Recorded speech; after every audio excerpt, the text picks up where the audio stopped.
አንኑ አርስቲክሙ ቅድመ እግዚአብሔር አምላክነ በደገብሩ ካህን ከመ ይባርክሙ አሜን። እግዚአብሔር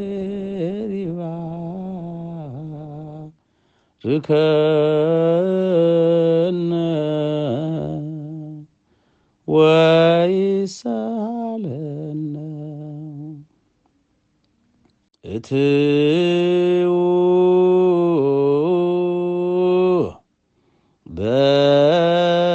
በሰላም